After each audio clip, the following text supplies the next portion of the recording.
श्री गणेशाय नमः। श्री गुरु चरण सरोज रज निजमन मुकुरु सुधारी बरनऊ रघुबर बिमल जस जोदायक फलचार बुद्धे न तनु जान के सुमिरऊ पवन कुमार बल बुद्धि विद्या देहु मोहि हरहु कलेश विकार। सर्व दर्शक मित्रों सुप्रभात, जय श्री गणेश। વી ટીવીની આ વિશેષ રજૂઆત ભવિષ્ય દર્શન કાર્યક્રમ ખાસ આપના માટે, કારણ કે આમાં જ્ઞાન છે, આમાં આધ્યાત્મિકતા છે, આમાં જ્યોતિષ છે, તો આ ત્રિવેણી સંગમ છે આજે।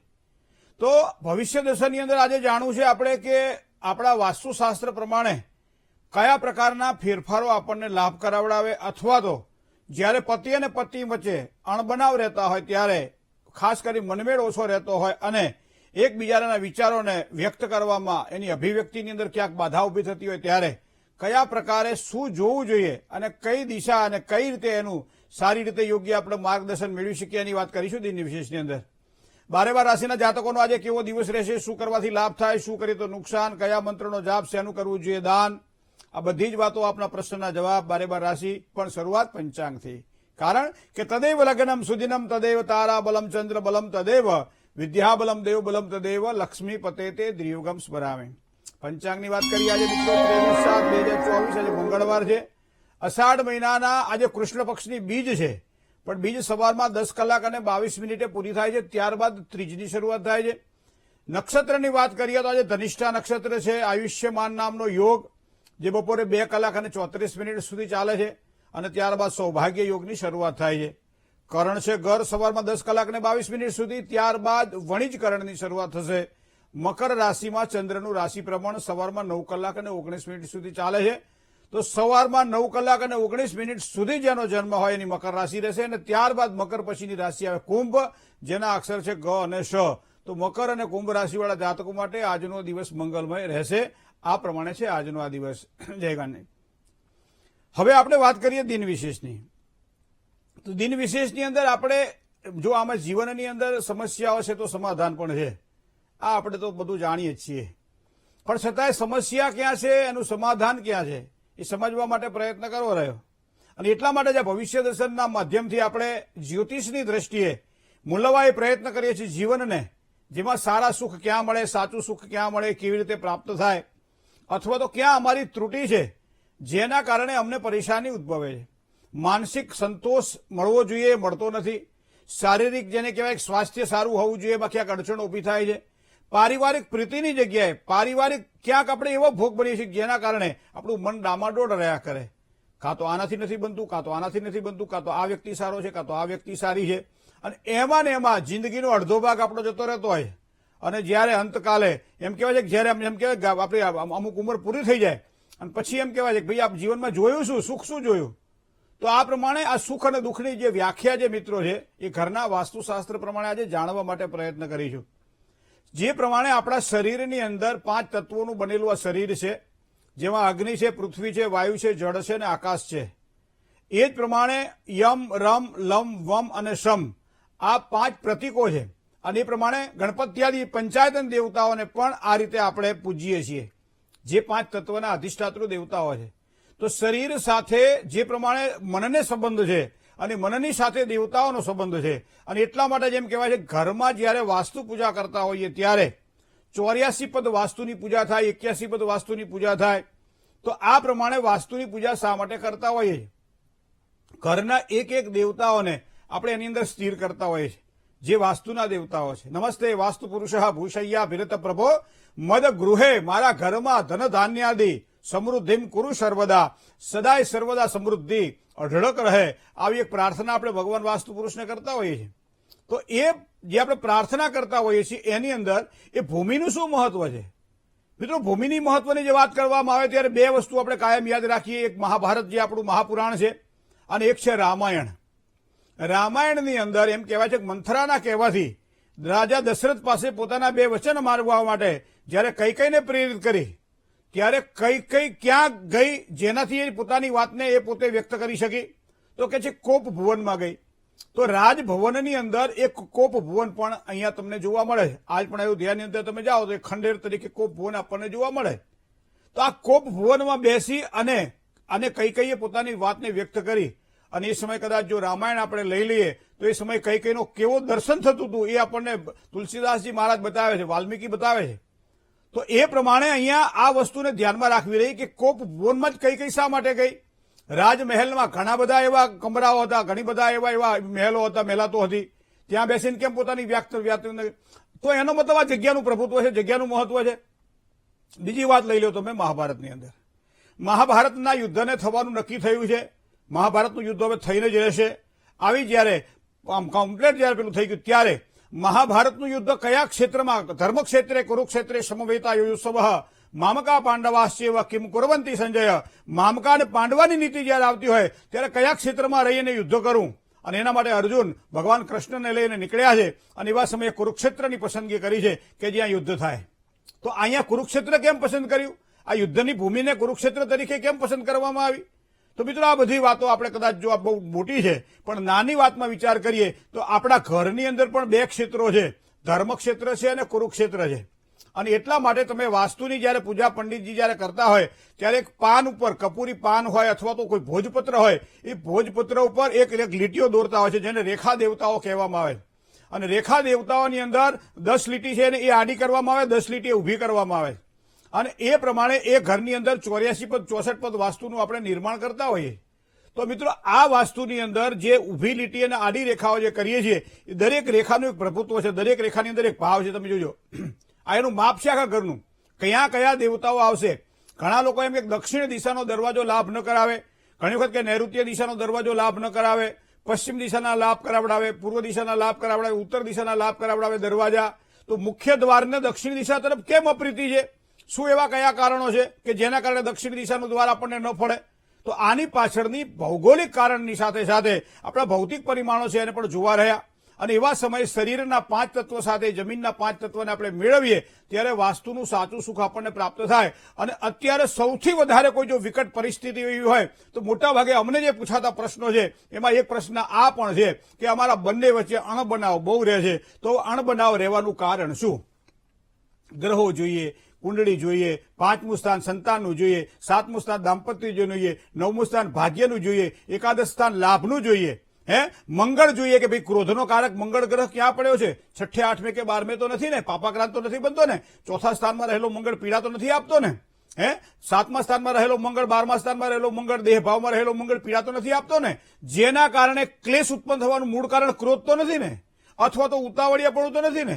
આ પણ કુંડળીમાં જોવાતું હોય છે. જે પ્રમાણે કુંડળીની અંદર રહેલા ગ્રહો મને તમને સૂચિત કરે છે કે પતિ અને પત્ની વચ્ચે જ્યારે અણબનાવ રહેતા હોય ત્યારે એમાં કઈ રીતની આપણે જોવાથી. તો ક્રિયાઓની અંદર હું તમને આજે વાત કરું છું મારા વાસ્તુશાસ્ત્રની. દરેક ઘરની અંદર એક બે ખૂણા એવા હોય છે કે તમે ત્યાં બેસો ને એટલે તમને તકલીફ થાય. તમારે ના બોલવું તો બોલાઈ જાય, તમારે ના કંઈ કહેવું હોય તો કહેવાઈ જાય, બરાબર. અને આપણે તો એમ કે સાચું હતી સાચું મેં કીધું, પણ એવું નથી હોતું. સાચું એટલે યદ્યપી શુદ્ધમ લોક વિરુદ્ધમ નાચરણીયમ ના કરણીયમ. સત્યમ વદ, સાચું બોલો, પણ પ્રિયમ વદ, પ્રિય બોલવો. પણ ક્યારેક ક્યારેક ક્રોધની અંદર આ ભાષાનો ઉપયોગ થઈ જાય અને જેના કારણે પરિવારમાં આપણે દુભાઈએ અથવા કોઈને દુભાવીએ. તો આવા સમયે પતિ પત્નીના અણબનાવની અંદર કયા પ્રકારના વાસ્તુ દોષને જોવા રહ્યા? તો હું તમને કહું, સૂર્ય જે દિશા ઉગે છે એને આપણે પૂર્વ દિશા કહીએ છીએ અને સૂર્ય જે હાથમે છે એને આપણે પશ્ચિમ દિશા કહીએ છીએ. હવે સૂર્ય દિશા જે પ્રમાણે આપણો સૂર્ય ઉગતો હોય, મારે તો ગામડાની માતાઓ જેને કહેવાય ને કે આ બધું ઓછું હોય, મારે એને સમજાવવું છે કે સૂર્ય જે દિશામાં તમારો દેખાતો હોય સવારમાં ઉગતો સૂર્ય બાજુ ઉભા રહી જાઓ. પછી તમારો જે ડાબો હાથ છે એ પૂર્ણ રીતે મધ્યના ઘરમાં ભાગમાં ઉભા રહી જાઓ અને ડાબો હાથ તમે જ્યાં કરો એ તમારી ઉત્તર દિશા થઈ ગઈ. તો ઉત્તર દિશાની સીધી ઊભી તમે દિવાલ જુઓ તો એક બાજુ તમને ઈશાન ખૂણો જોવા મળશે અને એક બાજુ તમને વાયવ્ય ખૂણો જોવા મળશે.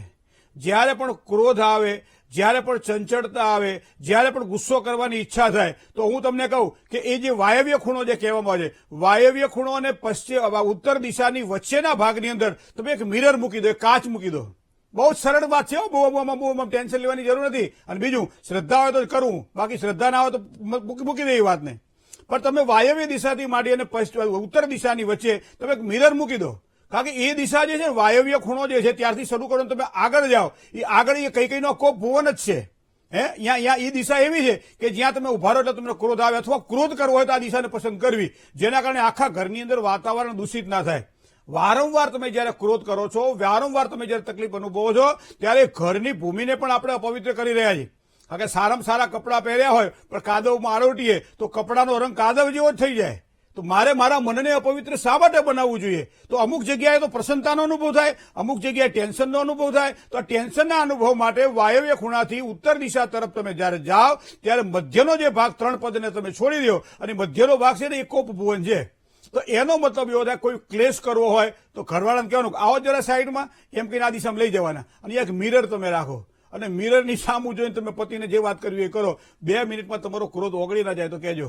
કારણ કે દર્પણમાં જયારે પોતે પોતાનું મુખારવિંદના દર્શન કરતા હોઈએ અને એ સમયે ચહેરા ઉપરનો જે ક્રોધ છે, નસો ખેંચાયેલી છે, એ તમે તમારા મિરરમાં જોશો ને એટલે તમને ખબર પડી જશે કે ગમે તે હોય પણ હું માણસમાં તો નથી જ. કારણ કે આ ચહેરો મારો નથી, ક્રોધનો ચહેરો છે. અને એવા સમયે તમારે પતિ પત્નીની વાત હોય, પતિ પત્નીની કે પત્ની પતિની વાત હોય ત્યારે પતિ અને પત્નીના અણબનાવને રોકવા માટે વાસ્તુશાસ્ત્રની અંદર વાયવ્ય ખૂણાથી માંડી અને ઉત્તર દિશાની વચ્ચેના ભાગને જો પસંદ કરવામાં આવે તો હા, પ્રેમની વાતો કરવી છે, સારી પરિવારની કોઈ સારી એવી મહત્વની વાતો કરવી છે, ત્યારે એવા સમયે દક્ષિણની દિવાલ તરફ તમે જાઓ અને એક બાજુ અગ્નિ ખૂણો આવે અને એક બાજુ નૈઋત્ય ખૂણો આવે. તો દક્ષિણ દિશાથી નૈઋત્ય ખૂણાની સહેજ તમે આગળના ભાગમાં, મધ્યના ભાગમાં તમે આવો અને ત્યાં તમે એવી કોઈ વસ્તુ બેઠક રાખો કે જ્યાં બેસીને તમે પતિ પત્ની સંતોષથી વાતો કરી શકો, પ્રેમથી વાતો કરી શકો, હૂંફ મળે એવી વાતો કરી શકો, એકબીજાને અનુરૂપ થાય એવી વાતો કરી શકો. શું કામ? કે દિશાનું મહત્વ છે મિત્રો. ઘણી વખત પવન જે છે ને ઘણા કે સુરી પવન છે, ઘણી કે આસુરી પવન છે. આ તમે જોજો ગામડાઓની અંદર આ ભાષા આપણને જોવા મળે છે. સુરી પવન એટલે સુર એટલે દેવતાઓ અને આસુરી પવન એટલે અસુર એટલે ખરાબ. તો અહીંયા ઘરની અંદર પણ આ દિશાને જોવી રહી કે તમે આ રીતે જો કરો તો પતિ અને પત્નીના અણબનાવના મુખ્ય ઘણા બધા એવા કારણો છે કે જેના કારણે પતિ પત્નીમાં ઝઘડો થાય છે. તો એ ઝઘડાના મૂળ કારણોમાં ઘરની અંદર આ પ્રમાણે જોવું પડે. અને એટલા માટે જેમ કહેવાય છે કે પતિ પત્નીના, બાળકોના, માતા પિતાના, સાસુ સસરાના ઝઘડાઓ અવિરત જે ઘરમાં રહેતા હોય એટલા માટે દરરોજ સાંજે સંધ્યાના સમયે જયારે આપણે દીવાબત્તી કરીએ ને ત્યારે આપણે કપૂર પ્રગટાવતા હોઈએ છીએ. અને કર્પૂર ગૌરમ કરુણાવતારમ સંસાર સારમ ભુજગેન્દ્ર હારમ સદા વસંતમ હૃદયાર વિંદે ભવમ ભવાની સહિતમ નમામી. ભગવાન શિવાયા મંગલમ ભગવાન વિષ્ણુ મંગલમ ગરુડ ધ્વજ મંગલમ પુંડરીકાક્ષો મંગલાયતનો હરિ. ભગવાન વિષ્ણુ આયા અને સર્વ મંગલ માંગલ્ય શિવે સર્વાર્થ સાધિકે શરણ્ય ત્રંબકે ગૌરી નારાયણી નમસ્તે. કર્પૂરને આ 3 મંત્રો દ્વારા આપણે કરતા હોઈએ. માં ભગવતી જગદંબાની આરાધના, ભગવાન શ્રી હરિકેતા નારાયણની આરાધના અને ભગવાન સદાશિવની આરાધના. તો પતિ અને પત્નીમાં જયારે ઝઘડાઓ નિર્માણ થતા હોય ત્યારે દરરોજ સાંજે 2 માંથી 1 જણે અથવા બંને જણે સાથે બેસી અને જો કપૂર પ્રગટાવી અને આ પ્રમાણે પ્રાર્થના કરવામાં આવે તો સારી સફળતા મળે. મધુર વાર્તાલાપ માટે પણ મેં કહ્યું એ પ્રમાણે કદાચ દિશાની પસંદગી કરવાની હોય તો દક્ષિણ દિશાથી માંડીને નૈઋત્ય દિશા તરફનો મધ્ય ભાગ છે એ પસંદ કરજો. કકડાટ કજિયા કંકાસ કરવાની ઈચ્છા થતી હોય ત્યારે આ કરજો. મહાભારતની અંદર બહુ સરસ સુંદર દ્રષ્ટાંત છે.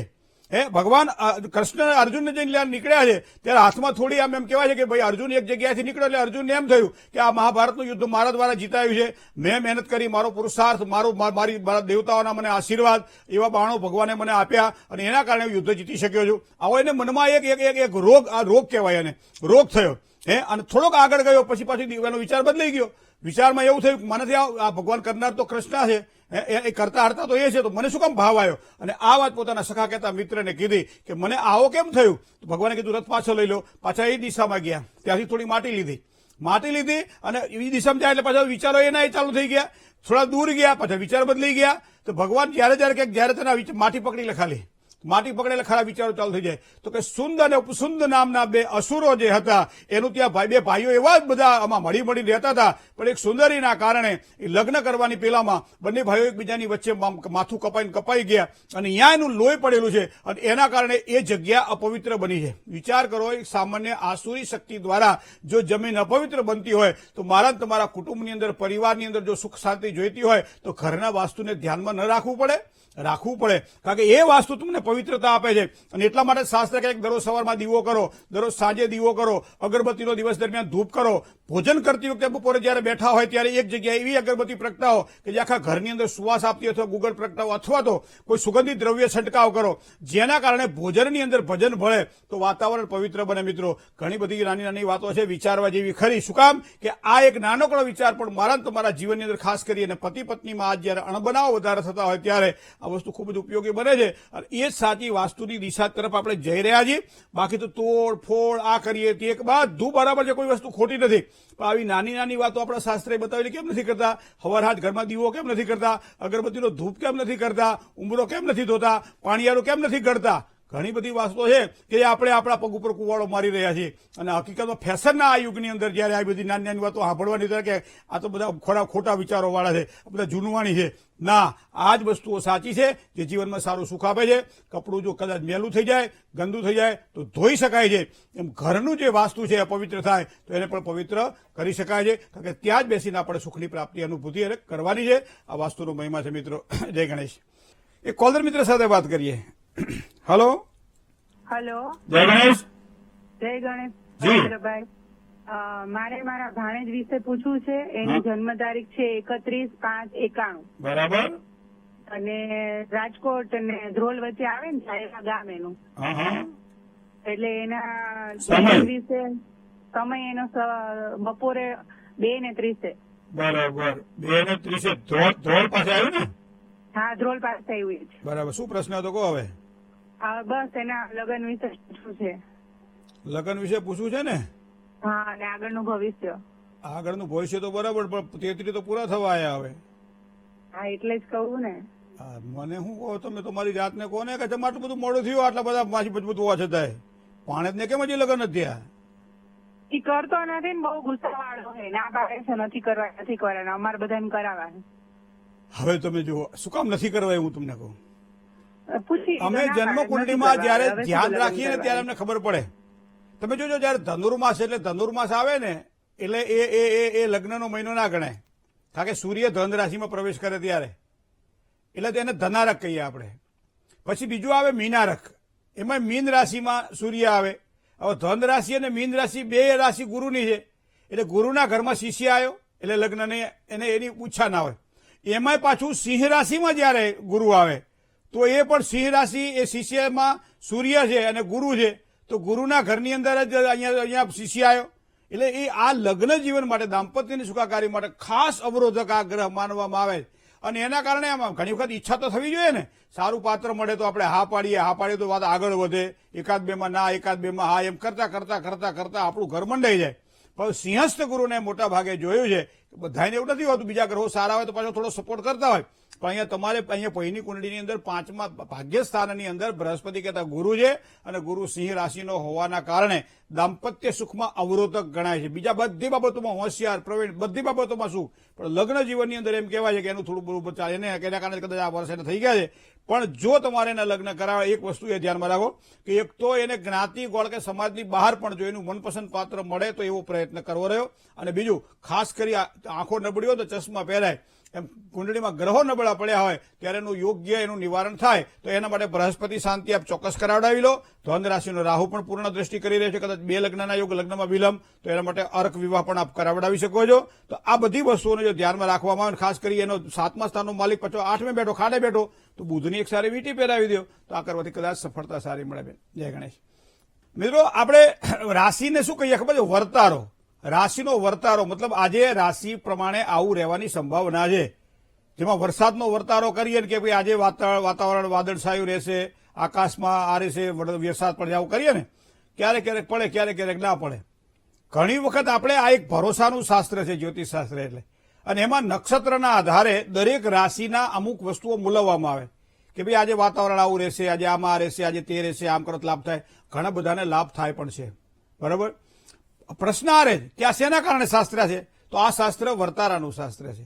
બરાબર. બીજું, જન્મકુંડલીમાં બીજા બધા જ ગ્રહો પણ જો પાવરફુલ હોય તો આમાં વૃદ્ધિ થાય તો ખરું જ, નાનું મોટું થાય. પણ બીજા કુંડળીના જે સપોર્ટ કરવાવાળા ગ્રહો, હું તમને કહું, ધર્મ પ્રત્યે શ્રદ્ધા રહેશે તો મતલબ કુંડળીની અંદર ભાગ્ય સ્થાન પણ મજબૂત હોય તો એ વ્યક્તિને વધારે શ્રદ્ધા રહે, બાકી ટેમ્પરરી બેઝ ઉપર શ્રદ્ધા રહે.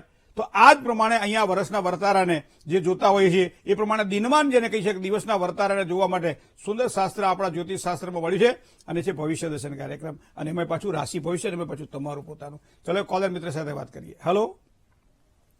હેલો, જય ગણેશ. જય ગણેશ. દાદા, હું કોડીનાથથી બોલું છું. કોણ બોલો છો? કોડીનાથથી? કોડીનાથથી બોલું છું. બરાબર. કોના માટે પૂછવું છે? દાદા, મારે મારા માટે જ પૂછવાનું છે. જન્મ તારીખ? જન્મ તારીખ મારી 15/2/1997. 15/2/1997. સમય? 97. સમય સવારે 9:30 વાગે.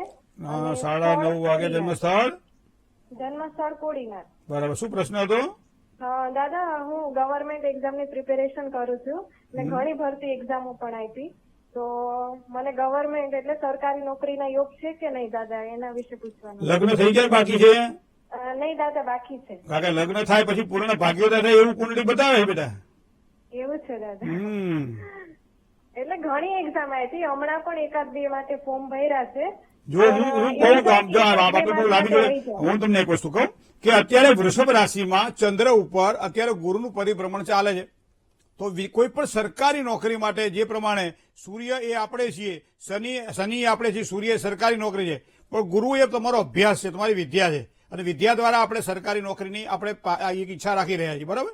હવે કુંડળીમાં ગુરુ તમારો વૃષભ રાશિમાં આવી ગયો, મતલબ કે ઘણા સમય 13 વર્ષ પછી એક સારા યોગ તમારી કુંડળીમાં શરૂ થયા છે. તો આ વર્ષ દરમિયાન 2024-2025 દરમિયાન સરકારી નોકરીના યોગ તો દેખાય છે. ચંદ્રમાં પણ જે જગ્યાએ બેઠો છે ત્યાંથી ગુરુનું પરિભ્રમણ છે, તો આ તમને પરિણામ સારા આપે. હવે રહી ભાગ્યની વાત. ભાગ્યનો મતલબ એવો થાય કે અહીંયા તમારા ભાગ્યસ્થાનનો માલિક 7મા સ્થાનમાં કાં તો લગ્ન પછી ભાગ્યોદય થાય અથવા અન્ય વ્યક્તિ પરિવારમાં કોઈ સપોર્ટ કરે, આપણને એક સહારો આપે, જેના કારણે આપણને નોકરીમાં ભલામણ કે જે XYZ જે હોય તે, અને એના કારણે સારી જોબ આપણને મળે અથવા કોઈ સારું માર્ગદર્શન કરે. તો આ વસ્તુને આપણે ધ્યાનમાં રાખવી રહી. ગ્રહોને જો ધ્યાનમાં રાખવામાં આવે તો ગુરુ પાછો નીચનો થાય છે, કારણ કે તો લાભસ્થાનમાં છે. તો વિદ્યાનો કારક જે ગુરુ છે નીચનો થાય, સારો નહીં. તો સરકારી નોકરી માટે આ ગુરુ અહીંયા વર્તમાન કાળે પ્રબળ બની રહ્યો છે, પણ કુંડળીમાં નિર્બળ છે. તો ગુરુનું એક સારું રત્ન પહેરી શકાય, પોખરાજ કહીએ ને આપણે, અને પીળા કલરનું આવે, અને ડાબા હાથની પ્રથમ આંગળી પહેરવાનું હોય છે, અને પછી ગુરુવાર કરવાના હોય છે. જો આ પ્રમાણે કરીને એક સારો સંકલ્પ કરવામાં આવે કે મને સરકારી નોકરીમાં મારા કુળદેવીની કૃપા થાય, મારા ઇષ્ટદેવ મને આશીર્વાદ આપે અને વડીલોનો સારો સહકાર મળે, એ કંઈક સારી ભાવનાથી જયારે પૂજા કરવામાં આવે ચોક્કસ પરિણામ આપશે. બેન, જય ગણેશ. બીજા એક કોલર મિત્ર સાથે વાત કરીએ. હલો હલો, જય ગણેશ. હા હરપાલથી બોલું છું, રીબડાથી. જી. હવે મારા બાબા માટે પૂછવાનું છે. જન્મ તારીખ? રેસ્ટોરન્ટ ખોલવું. જન્મ તારીખ છે એની 7/2/2004. 7/2/2004. સમય? સમય 11:45 બપોરે. બપોરે 11:45. જન્મ સ્થળ? જન્મ સ્થળ રાજકોટ. બરાબર. શું પ્રશ્ન હતો? હવે એને રેસ્ટોરન્ટ ખોલવું છે રાજકોટ, તો એમાં એને સફળતા મળશે કે કેમ? રેસ્ટોરન્ટ અંગારવિધિ કરાવી છે. હે? અંગારવિધિ કરાવી છે. અંગારે. બરાબર. હવે જો રેસ્ટોરન્ટમાં ફાયદો થશે કે કેમ? હવે જુઓ, મઘા નક્ષત્રમાં જન્મ છે, સિંહ રાશિ છે. એનો મતલબ કે માઘ મહિનાના કૃષ્ણ પક્ષની એકમને શનિવારનો જન્મ છે. હવે રેસ્ટોરન્ટ માટે જેને કે ખાણીપીણી, તો એમાં શુક્ર મજબૂત જોઈએ. તો શુક્ર મીન રાશિમાં છે, મતલબ શુક્ર ઉછનો બને છે, મજબૂત છે. પણ આ શુક્ર 12મા સ્થાનમાં, 12મું સ્થાન એ ખાડાનું સ્થાન માનવામાં આવે છે. તો ધીમી ગતિએ સફળતા જોઈતી હોય તો રેસ્ટોરન્ટ કરાય. બાકી આજ બેઠા કાલ હવારમાં આપણો ગલ્લો ભરાઈ જશે એવું નહીં. 1000 દિવસ તમે તમારા ધંધાને આપો, 1000 દિવસ પછી ધંધો તમને રડી આપશે, કમાઈ આપશે. આ વસ્તુને ધ્યાનમાં રાખો. બીજું, અત્યારે એને 21 વર્ષની ઉંમર છે, તો 24મા વર્ષે તો એનો ભાગ્યોદય છે, તો એ પ્રમાણે પણ 3 વર્ષની ગણતરી આપ રાખી શકો છો. ગુરુ અને ચંદ્રનો ગજકેસરી યોગ 5મા સ્થાનમાં ખૂબ જ સારા પરિણામ આપે, આગળ વધવા માટે ખૂબ જ સારી પ્રેરણા આપે. સૂર્ય સાથે બેઠેલો બુધ બુધાદિત્ય યોગ વાણી બુદ્ધિમાં પણ એક તીવ્ર છે, એટલે એને પણ આગળ વધી શકાય. આપે કહ્યું પ્રમાણે અંગાર યોગના દોષનું નિવારણ કરાવેલું છે, વિશેષ કોઈ ચિંતા કરવાનું કારણ નથી. ભાગ્યસ્થાનનો માલિક 5મા સ્થાનમાં છે, બુદ્ધિ શક્તિ દ્વારા આગળ વધી શકશે, પોતાની મહેનત દ્વારા આગળ વધી શકશે. એટલે રેસ્ટોરન્ટના કામકાજમાં કદાચ એને આગળ વધવું હોય, રેસ્ટોરન્ટ કરવું હોય અથવા કોઈ મોટું પોતાનું આવું ફિલ્ડ બનાવવું હોય તો ચોક્કસ એને એક સારા ગ્રહો બળ અત્યારે બતાવી રહ્યા છે. જય ગણેશ. કોલર મિત્ર સાથે વાત કરીએ. હલો હેલો હલો હેલો જય ગણેશ. જય ગણેશ. અવાજ કરજો ભાઈ. હા બોલો. મારા બાબા માટે પૂછવાનું. જન્મ તારીખ? જન્મ તારીખ 31/8/84. 31/8/1984. સમય? સમય 3:30 બપોરે. હા, ઉભા રહેજો. 31/8/1984. કેટલા વાગે જન્મ? 3:30 બપોરે. બપોરે. હા. બરોબર. જન્મ સ્થળ? જન્મસ્થળ અમદાવાદ. અમદાવાદ. શું પ્રશ્ન હતો? હવે મારો બાબો છે ને, એને કોઈ ધંધામાં કે નોકરીમાં એનો કોઈ સફર નથી થતો. ગમે ત્યાં જાય ને પણ એ પાછો જ પડે. હવે એના માટે અમારે શું કરવું? અત્યારે શું કરે? અત્યારે કોટક નું કાક કરે છે. શેનો કોન્ટ્રાક્ટ લે? કોટર નું કરે છે. હે? કોટર નહીં, ઓલા કેતા ઈ કોટર નું કરે છે સાહેબ. એટલે ક્વાર્ટર એટલે શેના ક્વાર્ટર? એને છે ને પોટર એટલે કુરિયર નું કરે, કુરિયર નું. ક્વાર્ટર કહો એટલે વેમ પડે મને. હવે જુઓ, તમને કહું, બુધ અને સૂર્ય ભેગા પડેલા છે ભાગ્યસ્થાનની અંદર. હવે ભાગ્યસ્થાનનો જે સ્વામી જે છે એ સૂર્ય તો સ્વરાશિસ્થ છે, પણ ધંધાના સ્થાનનો સ્વામી જે બુધ જે છે એ ભાગ્યસ્થાનમાં બેઠેલો છે. એનો મતલબ એવો થાય કોઈક પિતાનો વારસો હોય, પિતાની જે કહેવાય કે જે કામ કરતા એવા કોઈ કામકાજ કરવાના હોય, પિતાના સંબંધીઓ, સહયોગીઓ, કાકા બાપાની સાથે કામકાજ કરવાનું હોય તો એને સારા લાભની શક્યતાઓ દેખાય. પણ મંગળ છે ને એ વૃશ્ચિક રાશિનો છે, પણ બાર ઉતાવળિયા નિર્ણય બહુ કરાવડા. એને ચડખવું જેને કહેવાય ને, ઘણી વખત પાકી પહેલા તમે કેરી કાપી નાખો તો કડવી લાગે, ખાટી લાગે, બરાબર ભળતું કહેવાય. તો એ પ્રમાણે થોડું ધીરજથી કામ કરે. બીજું એને પિતૃદોષ પણ દેખાય છે. છઠ્ઠા સ્થાનની અંદર રાહુ છે તો પિતૃદોષ દેખાય છે. તો થોડું એ પ્રમાણે પણ ધીમી ગતિએ ચાલજો ને પિતૃઓના આશીર્વાદ મેળવવા માટે દર બુધવારે કહેજો પીપળે પાણી ચડાવે, પાણીમાં થોડોક સફેદ તલ નાખી અને જળ ચડાવે તો ચોક્કસ એને સફળતા મળશે. જય ગણેશ. બીજા એક કોલર મિત્ર સાથે વાત કરીએ. હેલો હેલો હેલો હેલો, જય ગણેશ. જય ગણેશ. હા, મારે મારા બાબા વિશે પૂછવું છે. જન્મ તારીખ 20/2/1999 અને શનિવાર સાંજે 7:39 બરાબર ઈડર. બરાબર. તમે કીધું હતું એની ચંદ્ર શનિની પૂજા કરાવવાની છે, તો અમારે વિચાર છે કે આ 14/8 નો દિવસ રાખ્યો છે રવિવાર, તો ઈ વર્જ્ય ગણાય, સારો કહેવાય, અને લગ્નના યોગ કેવા છે અને ક્યારે કેવું પાત્ર મળશે? ચંદ્ર અને શનિ વિષયો કરી રહ્યો છે તો જો બે અહીંયા પ્રાધાન્ય આપીએ, શનિવાર અથવા તો સોમવાર. કોઈ પણ વિધિ માટે આ જયારે ગ્રહબળના આધારે કોઈ પરિસ્થિતિ એવી નિર્માણ થતી હોય જેમાં એ ગ્રહોને આપણે શાંતિ પૂજા કરવાની હોય ત્યારે જે ગ્રહનો વાર હોય એ પ્રમાણે કરી શકાય.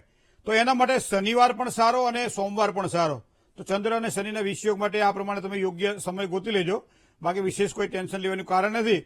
અને કદાચ મને લાગે છે ત્યાં સુધી 2024 પૂરું થાય એટલે 2025 માર્ચ એપ્રિલ મહિના પછી લગ્ન યોગની સારી શક્યતાઓ દેખાઈ રહી છે. જય ગણેશ. મિત્ર સાથે વાત કરીએ. હલો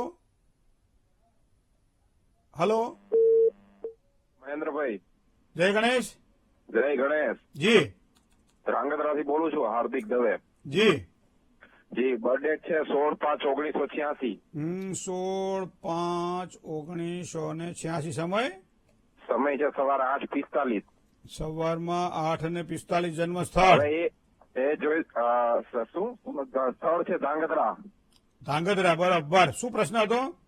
હવે નિમ્ન મંગળ છે કે પાઘડીય મંગળ છે કે હવે સરકારી નોકરીના યોગ મેં કેવી રીતે છે? કોઈ હાથો કઈક જડે એવું કઈક કહો. સરકારી નોકરી ને મંગળ ને નીચ ને આ બધું શું લાયા તમે ભાઈ દવે સાહેબ? હવે અમુક એમ કે છે નિમ્ન મંગળ છે, અમુક એમ કે છે પાઘડીય છે, એટલે કન્ફ્યુઝન છે. તમારે કેવો કરવો મને કોને? તમે બતાવો એવો. અમે બધા તમને કહું ઘણી વખત છે ને એક જ આમ લાકડે ગાડા હાંકતા હોય છે. પણ મને એટલી ખબર પડે કે મંગળ દોષ હોય છે. લગ્ને વેચ પાતાલે જામિત્રે ચાષ્ટમે કુજે.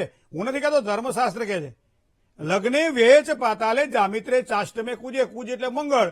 1, 4, 7, 8 અને 12મા સ્થાનમાં હોય તો મંગળ દોષ લાગે. આવું સામાન્ય ગણિત બાલબોધનું જે અમે પહેલા બીજા ત્રીજા ધોરણમાં જે ભણતા હોય ને એમ મારે જ્યોતિષની અંદર પહેલા બીજા વર્ષની અંદર આ બાલબોધ ભણવાનો આવતો. પણ એમાં અપવાદ બતાવ્યા કે મેષ રાશિનો મંગળ હોય ત્યારે દોષ ના કરે, કર્ક રાશિનો મંગળ હોય ત્યારે દોષ ના કરે, મકર રાશિનો મંગળ હોય ત્યારે દોષ ના કરે, બરાબર છે. વૃશ્ચિક રાશિનો મંગળ હોય ત્યારે દોષ ના કરે. બુધની 2 રાશિ કન્યા રાશિ અને મિથુન રાશિ સાદો મંગળ. ગુરુની રાશિમાં મંગળ આવે અથવા ગુરુની દ્રષ્ટિમાં મંગળ આવે તો મંગળ દોષ દૂર થાય. તો અહીંયા તમારી તો કુંડળીની અંદર ધન રાશિ એટલે ગુરુની રાશિ છે, મંગળ બેઠેલો 7મા સ્થાનમાં. પણ કોમ્પ્યુટરમાં તમે કુંડળી નાખો ને તો શું કહે છે કે મંગળ દોષ છે. શું કામ કે એને આ ખબર નહીં પડતી. કોમ્પ્યુટરને આ બધી વસ્તુ ખબર ના હોય, અમુક તો જોવું ઉડાવવું પડે. તો અહીંયા તમારી કુંડળી પ્રમાણે ધન રાશિનો મંગળ એ મંગળ સાદો છે. સારું થયું તમે આ પ્રશ્ન મને પૂછ્યો. ઘણા બધાના કન્ફ્યુઝન છે એ આપણે આજે દૂર કર્યા. અને ધંધાકીય ક્ષેત્રમાં નોકરીની અંદર પણ સફળતાના સારા યોગ બની રહ્યા છે.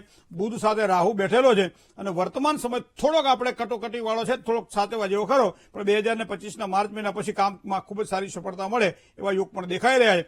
દરરોજ સવારમાં ભગવાન સૂર્યનારાયણને મંત્ર જળ ચડાવો અને ગાયત્રી મંત્રનો જાપ કરો, ખૂબ જ સફળતા પાવશે. જય ગણેશ.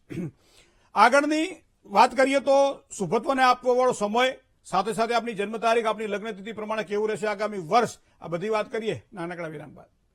મિત્રો, આજે જેની જન્મ તારીખ છે એવા તમામ દર્શક મિત્રોને પહેલા તો ખૂબ ખૂબ શુભકામનાઓ. આગામી વર્ષ આપના માટે એક શુભત્વને આપવા વાળું રહેશે. ખાસ કરી બૌદ્ધિક શક્તિથી કામ કરવાવાળા વ્યક્તિઓ માટે સમય ખૂબ જ સારો છે.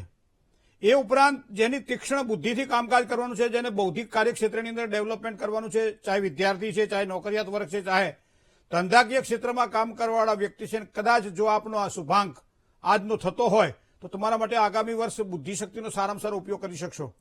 પોતાના કર્મબળના આધારે નોકરીમાં સારી સફળતા મળે, સારી નોકરી મળે, સાથે સાથે જે કોઈ કાર્ય કરવાના છે કાર્યમાં થોડીક રાહત થાય, સુખાકારી મળે, એવા યોગ પણ દેખાઈ રહ્યા છે. વધારે વધારે આ વર્ષ દરમિયાન મહેનત કરજો, કારણ કે પરિણામ તમારા હાથમાં જ છે અને એ પરિણામ જ્યાં સુધી ન મળે ત્યાં સુધી લક્ષ્યને વળગી રહેજો. ચોક્કસ તમને સારો સમય પ્રાપ્ત થાય. અભ્યાસ કરતા વિદ્યાર્થીઓ માટે પણ સારો સમય છે. લગ્નની કદાચ ઉંમર થઈ છે અને વ્યવિશાળમાં કંઈ અટકણ આવે છે તો મને લાગે છે આ વર્ષ દરમિયાન સારી સંભાવનાઓ દેખાઈ રહી છે. પણ એના માટે ઓમ નમો ભગવતે વાસુદેવાય આ મંત્રનો જાપ જો કરવામાં આવે તો વધારે સારી સફળતાની પ્રાપ્તિ થશે. જય ગણેશ. હવે વાત કરીએ લગ્ન તિથિ આજે છે એવા તમામ દર્શકોને. મિત્રો, સંસારના સારા સુખ બધા જ પ્રાપ્ત થાય એવું કંઈ જરૂરી નથી હોતું. અને એમાં ખાસ કરી તમારી જે પ્રમાણે તિથિ છે ને એ લગ્નની તિથિ, એનો એ જે બુધ, એનો સ્વામી બુધ છે, તો બુધની અંદર મોટાભાગે દાંપત્ય જીવનમાં આમ તમે જોજો મોટાભાગે ખટરાગ રહ્યા કરે. કારણ કે પ્રેમની બાબતોની અંદર મને લાગે છે આ જે 5નો અંક છે ને એ થોડોક અનલકી છે અને એના કારણે એ બધું જ આમ આપી દે છતાં નથી આવો અહેસાસ એને કરાવડાવે.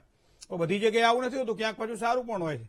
પણ મને લાગે છે ત્યાં સુધી તમારા દાંપત્ય જીવનની સારી સુખાકારી માટે જતું કરવાની વૃત્તિ થોડી વધારે રાખજો, જેના કારણે વધારે સારી સફળતા અને સુખનો અનુભવ થશે. ઘણી વખત જે વસ્તુ આજ કહેવા જેવી લાગે કદાચ આજે ન કહીએ, આવતીકાલે કહીએ તો ચાલે એવું છે. જો આ વસ્તુને એક વખત સમજી લેવામાં આવશે તો ચોક્કસ તમને સારી સુખાકારી દાંપત્ય જીવનમાં પ્રાપ્ત થશે. સંતાનોની જવાબદારી આ વર્ષે કદાચ થોડી હળવી થાય. સંતાનોનો સારો કહેવાય કે ભાઈ આગળ વધી શકાય. અભ્યાસની અંદર હોય, લગ્નની બાબત હોય, પરદેશ મોકલવાના હોય, સંતાનોનું કોઈ સારું કામકાજ કરવાનું હોય, સંતાનના નામે કોઈ રોકાણ કરવાનું હોય તો ચોક્કસ તમારા માટે આ વર્ષ ખૂબ જ શ્રેષ્ઠ રહેશે. માનસિક શાંતિ માટે ઘરમાં ના હોય તો તુલસી ક્યારો લાવો. ન હોય તો બધાના ઘરે હોય જ છે, પણ ના હોય તો લાવો. તુલસી ક્યારો લાવો અને દરરોજ સવારમાં અહીંયા જળ ચડાવો. તુલસીજીને જળ ચડાવી દીવો કરીને પ્રદક્ષિણા કરો માં તુલસીને. ચોક્કસ આખું વર્ષ તમારા માટે ખૂબ જ શ્રેષ્ઠ રહેશે. જય ગણેશ. તન્મે મનઃ શિવ સંકલ્પમસ્તુ. સુપત્વની જો વાત કરવામાં આવે તો આજે 5નો અંક સુપત્વને આપવાવાળો અંક છે. જેને બુદ્ધિશક્તિ દ્વારા કામકાજ કરવાનું છે, જે પોતે ચાર્ટર્ડ એકાઉન્ટન્ટ છે, એકાઉન્ટનું કામ કરી રહ્યા, બેન્કિંગ ક્ષેત્રમાં કામ કરી રહ્યા છે, અથવા તો શેરબજારમાં કામકાજ, ઘણા બધા બુધને લગતા કામકાજની અંદર ખૂબ જ સારો ફાયદો આજે થશે. કારણ કે 5નો અંક સુપત્વને આપવાવાળો અંક છે. અને એમાંય 2 રંગને ધ્યાનમાં રાખો, એક મરૂણ રંગ અને ઘેરો લાલ રંગ. તો આ 2 રંગ ખૂબ જ સારો લાભ કરાવડાવે. શુભ સમયનો જો વિચાર કરીએ તો સવારમાં 10 કલાક અને 26 મિનિટથી બપોરે 1 કલાક ને 49 મિનિટ સુધીનો આ દીર્ઘ સમય આપણા માટે સારામાં સારો છે. મતલબ કે જે કંઈ કાર્ય કરવા હોય આ સમય દરમિયાન તમે કરી લેજો. રાહુકાળનો વિચાર કરીએ તો બપોરે 3 કલાક ને 30 મિનિટથી 5 કલાક ને 11 મિનિટ સુધીનો સાયંકાળનો રહેશે. તો આ થોડું ધ્યાન રાખીને કામકાજ કરવું. રાહુકાળમાં કોઈ નવા કામકાજની શરૂઆત ન થાય એનું ધ્યાન રાખવું. દિશાની વાત કરી શુભત્વની તો આ ઉત્તર દિશા છે. ઉત્તર દિશા તરફ ખૂબ જ સારો લાભ કરાવડાવે. સાથે સાથે અશુભત્વની વાત કરીએ તો પશ્ચિમ દિશા અને વાયવ્ય ખૂણો સાચવીને કામકાજ કરવું. 12 રાશિની અંદર મકર રાશિ, જેના અક્ષર ખ અને જ છે, આ મકર રાશિવાળા જાતકોએ તન, મન અને ધનથી સંભાળીને કામકાજ કરવું. જય ગણેશ. વિષ્ણુની નીચે બેઠેલો વ્યક્તિ ક્યારેય દરિદ્ર નથી હોતો. એ જ પ્રમાણે આજના દિવસે જો કલ્પવૃક્ષ ભગવાન ગણેશ સ્તોત્રનો પાઠ કરવામાં આવે તો વધારે સારી સફળતાની પ્રાપ્તિ થાય. આજે શું ના કરવું? બને ત્યાં સુધી આજે કોઈને ઉછીનું આપવું નહીં, જેનાથી સારો લાભ થાય. ઓમ ગ્લોમ જૂમ શાહ ગમ નમઃ આ મંત્ર આજના દિવસ માટે ખૂબ જ સારો લાભ કરાવડાવે. ઘઉં, ગોળ અને ઘી યથાશક્તિ આજના દિવસ માટે જો દાન આપીએ આપણે તો વધારે સારી સફળતા ભગવાન ગણપતિની કૃપાથી પ્રાપ્ત થાય. જીવનમાં આવતા વિઘ્નો દૂર થાય. જય ગણેશ.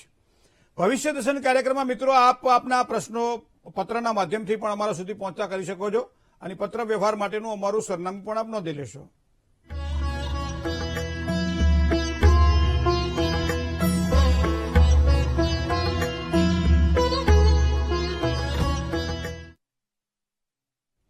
ભવિષ્ય દર્શન કાર્યક્રમ આજે બસ આટલું જ. નવા વિચારો સાથે કાલે ફરીથી પાછા મળશું. મને ડોક્ટર મહેન્દ્ર પટેલને રજા આપશો. આપનો દિવસ મંગલકારી રહે તેવી શુભકામનાઓ સૌ સ્નેહી મિત્રોને.